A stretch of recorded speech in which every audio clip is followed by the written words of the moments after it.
What's up, guys? Welcome back to the channel. So we've got a monitor review here, a portable monitor from UPerfect, and I've done reviews for them in the past, and I really appreciate them sending this one over. It's by far my favorite portable monitor I've gotten from them yet, probably because it's an OLED display, so it looks great. It's super thin and light, but still has a lot of great features like VESA mounting and our ports that we need for all of our different devices. So let's get into it here, and we'll take a closer look at this thing. This is the UColor O2 non-touch version. They don't have the touch version available just yet. Hopefully I'll get my hands on that in the future. So it's a non-touch version, 120 hertz, 1610 display at 3K, and of course OLED, which really makes this look great on all the different devices. Right now on sale for about $350, and I'll have a code in the description for you that you can use as well for another $50 off your order.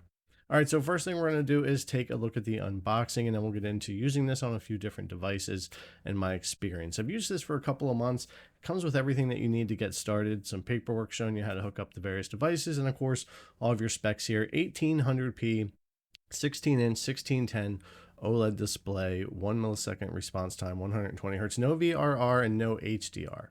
You get your 4 screws for your VESA mounting if you have a stand or otherwise that you want to use for that. There's a power adapter here. Some devices will power the monitor okay up to a point, but it will eventually cut out or have issues you might need to plug in.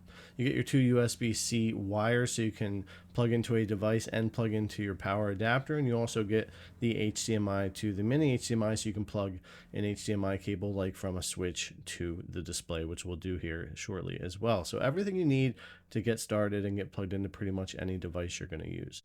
We get that same kind of, I always call it the kind of a flimsy, thin cover. This is never my favorite part about these monitors, but we have it here and it gets the job done.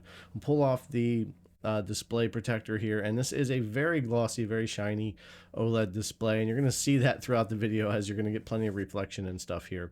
But we have our power button, our input button, menu button, volume up and down, and navigation here on the side, and the other side's all of our ports and our VESA mounting in the back and speakers on the back. And again, it is very light and thin, definitely one of the lighter, thinner portable monitors I've ever really tested out and reviewed here.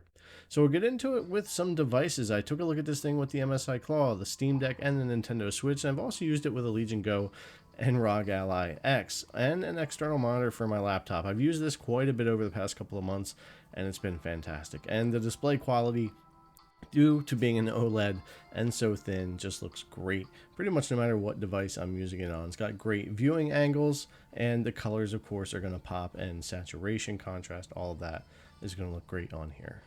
Now again, this thing is very thin and light. Being OLED, it's the thinnest portable monitor I've tested here yet. The only time it bumps out is towards the bottom for all of your buttons and your speakers to have room there. As far as our menu goes, typical brightness, contrast, and all of that, sharpness, aspect ratio, black level, your color temps, all of that. I didn't do a lot of adjusting for this video, but I've played around with all this, and there's plenty of room to kind of tweak things and get it how you want it. Again, no VRR, no HDR, but we are at 1800p, 120 hertz. I've also got the speakers at 100%, so you can take a listen to them. They're not anything amazing, but they're some of the better ones I've had on these. They sound okay, so take a listen here and then we'll get back to it.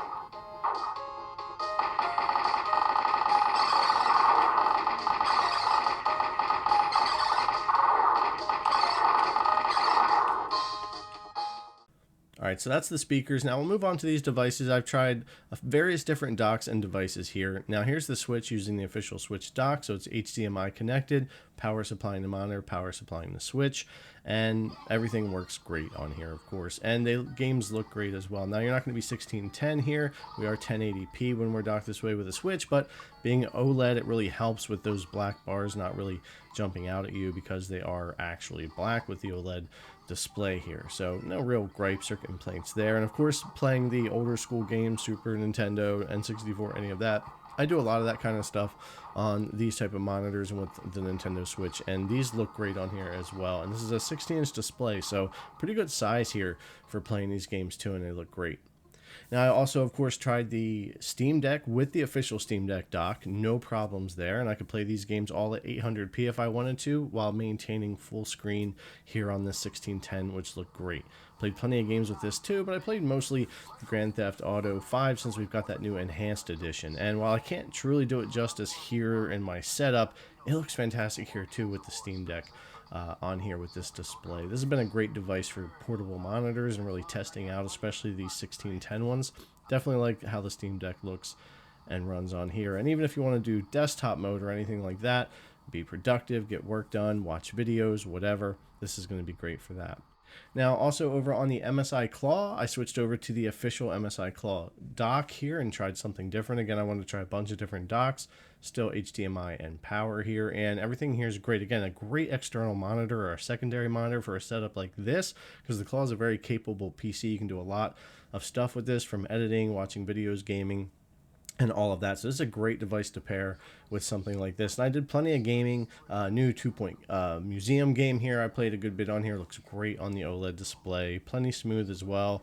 Even without VRR, if you want to use VSync or not in these games, it'll look fantastic here and work really well too. So this is one I played a good bit on here, among other games that I've jumped into with the MSI Claw as well. But this is kind of one of my favorite devices that I have found lately to use with stuff like this, just because it is such a versatile device as far as all the different things I can do and how well I can play a lot of the games. Because until the Legion Go 2 comes out, this is one of the more powerful, one of the better handhelds that I've got here. Now, as far as like input latency, this is great too. So even if I'm using 2 displays here in a fairly easy to run game like this, you can see that the screens are very synced up along with my controls, and it feels great as I'm looking at this. So it's using both monitors, going through that dock, using a Bluetooth controller, and everything is still synced up and feeling great here for gaming with this. So great response time from the monitor, and of course that's going to depend on your dock and stuff as well, but I tried this with various ones and it was fine. If you want to scale games down to a resolution that keeps them looking sharper on this display without expanding it, again, being an OLED, those black borders around there, while it makes for a larger bezel, certainly don't stand out as much as they would if we were on like an IPS or getting the glow around the edges. So some great stuff you can do there too.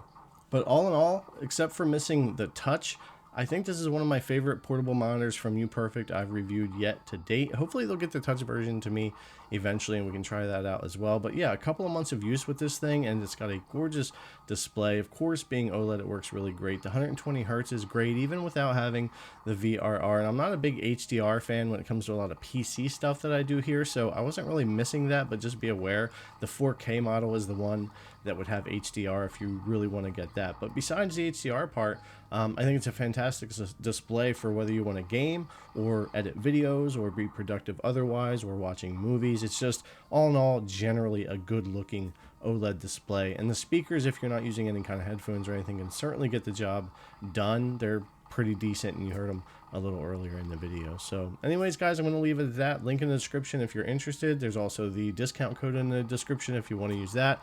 Get some money off your purchase, whether it's this monitor or another one. And as always, thanks a lot for coming to check out the video. I really appreciate it, and I'll see you guys in the next one.